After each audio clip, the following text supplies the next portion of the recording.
de confiance entre les membres de l'équipe. Mais peu de gens considèrent de poser des questions comme étant une compétence pertinente ou considèrent comment leur propre réponse aux questions pourrait rendre leur conversation plus productive. Mais quelle occasion manquée! Alors que les avocats, les journalistes et les médecins apprennent à poser des questions dans le cadre de leur métier, peu d'entre nous pensent poser des questions comme une compétence qui peut être perfectionnée. Pour certaines personnes, le questionnement vient naturellement. Leur curiosité naturelle et leur capacité à lire les gens mettent les questions idéales sur le bout de leur langue. Mais la plupart d'entre nous ne posent pas assez de questions et ne posons pas nos demandes d'une manière optimale. La bonne nouvelle, c'est qu'en posant des questions quotidiennement, nous améliorons naturellement cet art, ce qui renforce notre compétence et notre image. Dans cette vidéo de cette semaine, nous tirons parti des idées de la recherche en sciences comportementales pour explorer comment nous pouvons améliorer cet art. Animé de toutes sortes de manières. Moi, le sujet dont je vais vous parler aujourd'hui, c'est l'art de la question. Qui ici est appelé à vendre ses dossiers dans une entreprise, par exemple, ou auprès de ses collègues dans un cours avec lequel vous faites? Levez la main. D'accord. Qui ici a à faire face à de la résistance dans certains cas? Main levée. Qui est appelé à prendre le pouls? Tu sais, des fois, on ne sait pas trop ce qui se passe. Là. Tu sais, justement, tout à l'heure, la conférencière faisait des faces et tout. Puis là, on se dit, ouais, qui a à prendre le pouls? Hein, savoir comment ça va. L'art de la question, c'est un outil qui est à votre portée pour installer le dialogue quand vous êtes en train, par exemple, d'interagir avec des gens. Qui ne demande rien n'obtient rien. Soyez quelqu'un qui pose les bonnes questions, a conseillé Dale Carnegie dans son livre How to Win Friends and Influence People de 1936. Posez des questions auxquelles l'autre personne appréciera de répondre. Plus de 80 ans plus tard, la plupart des gens ne répondent toujours pas aux conseils avisés de Carnegie. Pendant mes plusieurs années de congestion, j'ai remarqué une chose. Les gens ne posent pas assez de questions. En fait, parmi les plaintes les plus courantes qui m'ont été indiquées après avoir eu des conversations difficiles, il y a eu par exemple « Ah, j'aurais aimé que quelqu'un me pose plus de questions » ou bien « Je n'arrive pas à y croire que personne ne m'ait posé aucune question. Pourquoi d'entre nous se retient-il » À mon avis, il y a plusieurs raisons à cela. Les gens posent être égocentriques, désireux d'impressionner les autres avec leurs propres pensées, histoires et idées, et donc ne pensent pas du tout à poser des questions. Aussi, peut-être sont-ils apathiques. Ils ne se soucient pas assez de demander.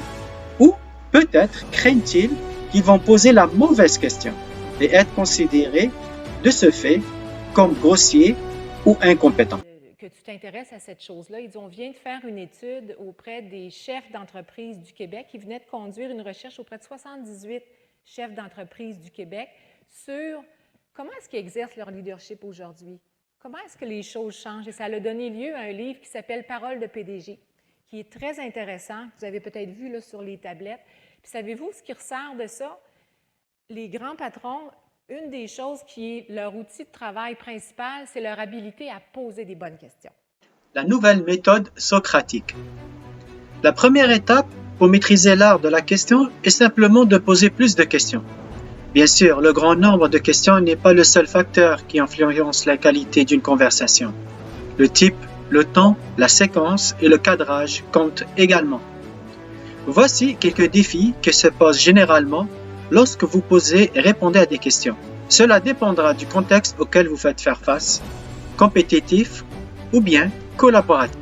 Dans un contexte compétitif, la meilleure tactique est de poser des questions directes et fermées, qui nécessitent des réponses avec oui ou non, afin d'éviter les réponses évasives, tout en posant des questions de relais détaillées. Alors que dans un contexte collaboratif, la meilleure tactique est de poser des questions ouvertes, en débutant avec des questions les moins sensibles afin de bâtir de rapports et une montée faible en escalade qui nécessite des réponses ouvertes. Lors des réponses, évitez trop de parler de vous-même, mais plutôt de se concentrer sur les autres. l'art et la science de poser des questions. Il existe une technique pour multiplier vos questions. Alors le premier qui a compris il y a bien longtemps la nécessité de multiplier ou de changer les questions, c'est Socrate. Socrate, lui, il offrait les questions comme on offre un cadeau. Et si un de ses disciples se plaint d'injustice, c'est injuste. Socrate, plutôt que lui demander « Pourquoi tu te plains ?» Privilégiez les questions relais. Toutes les questions ne sont pas égales. Les recherches en cette matière, utilisant le codage humain et l'apprentissage, ont révélé 3 types de questions. Les questions d'introduction, comment allez-vous?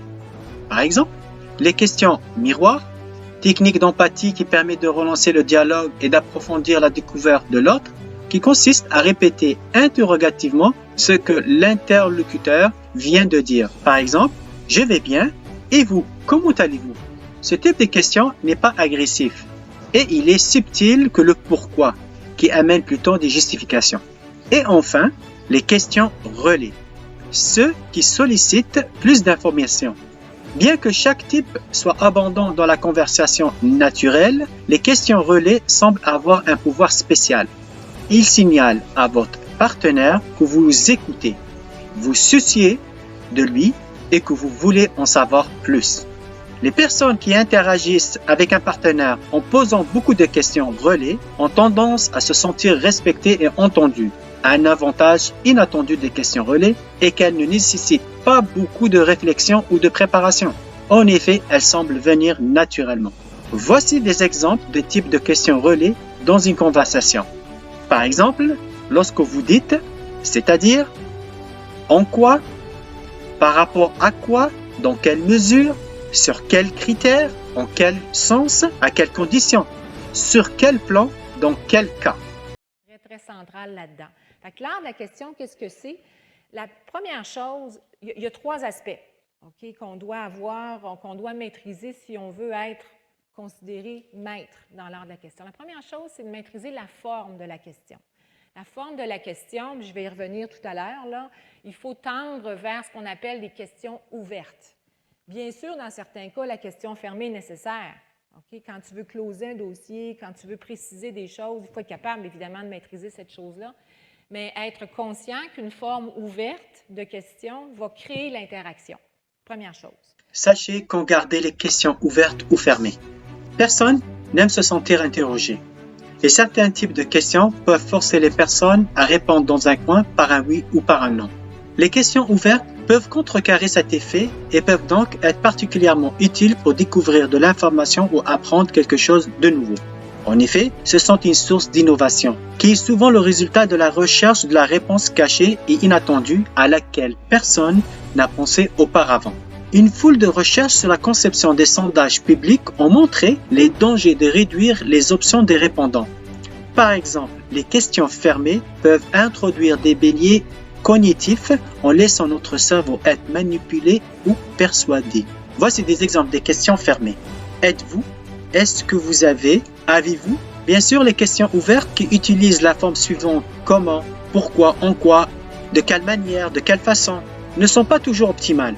Si vous êtes dans une négociation tendue ou si vous avez affaire à des gens qui ont tendance à garder leurs cartes cachées, les questions ouvertes peuvent laisser trop de marge de manœuvre, les invitant à esquiver ou à mentir par omission. De telles situations, les questions fermées fonctionnent mieux, surtout si elles sont correctement encadrées. Deuxième élément, et celui-là est bien important, c'est l'attitude de questionnement. De quoi vous avez l'air quand vous posez vos questions? Puis moi, je travaille beaucoup avec les dirigeants d'entreprise, je les vois dans les comités de direction, je vois les gens sortir des salles de comités de direction un peu apeurés. Pourquoi? Parce qu'on leur a posé des questions qui étaient peut-être bonnes, mais l'attitude était un peu méprisante ou l'attitude était peut-être impulsive ou impatiente. Puis il faut savoir que l'attitude de questionnement est importante. Donc, il faut utiliser le bon temps. Les gens sont plus ouverts lorsque vous posez des questions d'une manière décontractée, plutôt que d'un ton officiel et agressif. Dans l'une des études de Penelope Brown et de Stephen Levenson, 2 linguistes reconnus qui ont posé aux participants une série de questions délicates dans le cadre d'un sondage en ligne, pour un groupe de participants, l'interface utilisateur du site avait l'air amusante et frivole. Pour un autre groupe, le site avait l'air officiel. Le groupe témoin s'est présenté sur un site web dans un air neutre. Les participants étaient environ 2 fois plus susceptibles de révéler des renseignements sensibles sur le site décontracté que sur les 2 autres sites. Le temps que vous employez dans le langage peut facilement être modulé en suivant certaines règles et astuces linguistiques. Dans le milieu de travail, vous devez garder 3 choses à l'esprit. La personne à qui vous parlez, le moyen de communication que vous utilisez et le sujet de la conversation. Vous pouvez utiliser des mots d'atténuation ou de formulation prudente pour communiquer, comme dans les exemples suivants. Si je prends le contexte plus doux, le premier exemple, ce bug n'est pas très courant, pourriez-vous me donner plus de précision? Alors que dans le contexte plus direct, ce bug n'est pas courant, veuillez me donner plus de précision.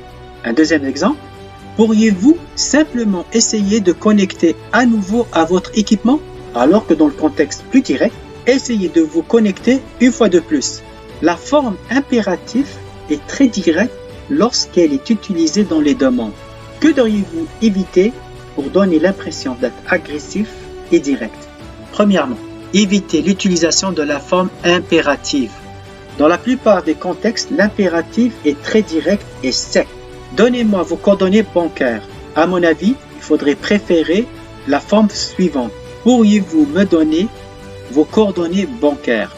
Deuxièmement, des termes familiers et utilisés d'une façon inappropriée. Lorsque les gens se connaissent très bien, comme par exemple des couples ou des amis très proches, des parents ou des enfants, ils peuvent s'adresser les uns avec les autres en utilisant des termes tels que mon amour, mon cœur, chéri, chouchou. Cependant, il n'est pas recommandé d'utiliser ces termes dans le contexte formel. Et enfin, évitez les mots extrêmement négatifs. Il faudrait éviter les termes dans le langage des mots qui sont extrêmement négatifs, comme par exemple affreux, horrible, terrible, mauvais, non, jamais, bête, grossier. Par contre, préférez ponctuer par des adjectifs et des adverbes positifs, comme par exemple assurément, sûrement, absolument, volontiers, fantastique, incroyable, génial, excellent, bon et sensationnel. Puis l'autre aspect puis à mon avis, c'est pour ça que les patrons s'intéressent autant à la notion de l'art de la question, c'est que quand on pose des questions, il faut avoir une intention stratégique. Qu'est-ce que vous voulez accomplir quand vous avez en réserve des questions à poser, par exemple, quand vous voulez vendre un dossier? Dans un cas comme celui-là, il faudrait que votre intention stratégique, ça soit d'obtenir le mandat, par exemple. Si vous avez en face de vous des gens, justement, qui résistent, bien, vous l'avez anticipé. Vous le savez qu'ils pourraient vous poser, vous déstabiliser en vous posant telle et telle question. L'idée, c'est d'avoir en réserve, dans votre petite poche d'en arrière, en sachant que c'est un outil qui vous aide à entrer en relation, donc de savoir que si vous posez telle question, ça va vous permettre de désamorcer la résistance. Décidez quoi partager et quoi garder privé. Pour maximiser les avantages de répondre aux questions et de minimiser les risques, il est important de décider, avant qu'une conversation ne commence, quelle information vous voulez partager et celle que vous voulez garder privée. Avant qu'une conversation n'ait lieu, réfléchissez bien à la question de savoir si le refus de répondre à des questions difficiles ferait plus de mal que de bien. Bien sûr, parfois, vous serez mieux servi en gardant vos cartes cachées près de vous. Dans mes cours de négociation et de gestion, j'enseigne des stratégies pour traiter des questions difficiles, sans mentir ou esquiver dans le but d'être plus efficace, non seulement pour vous aider à protéger les informations que vous préférez garder privées, mais aussi pour établir un bon rapport avec votre interlocuteur. Une autre technique efficace consiste à détourner ou à répondre à des questions approfondies par une autre question ou une blague.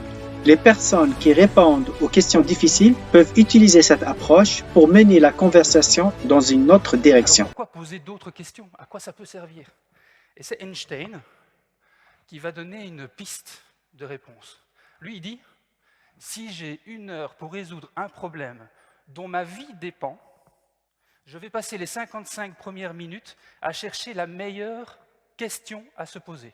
Et quand j'ai trouvé cette question, il me suffira de 5 minutes seulement, et de 5 minutes seulement, pour trouver la bonne réponse. Questionnez tout, disait Albert Einstein. La créativité personnelle et l'innovation reposent sur la volonté de rechercher de nouvelles informations. Les questions et les réponses réfléchies favorisent des interactions plus harmonieuses et plus efficaces, renforcent les relations et la confiance et conduisent les groupes vers la découverte. Mais nous croyons que les questions et les réponses ont un pouvoir qui va au-delà des questions de la performance. La source de toutes les questions est l'émerveillement et aussi la curiosité. Nous posons et répondons aux questions dans la conviction que cette conversation produira un tout qui est plus grand que la somme de toutes ses parties. L'engagement personnel soutenu et la motivation, tant dans notre vie personnelle que dans notre vie au travail, exigent que nous soyons toujours conscients de la joie de poser et de répondre à des questions.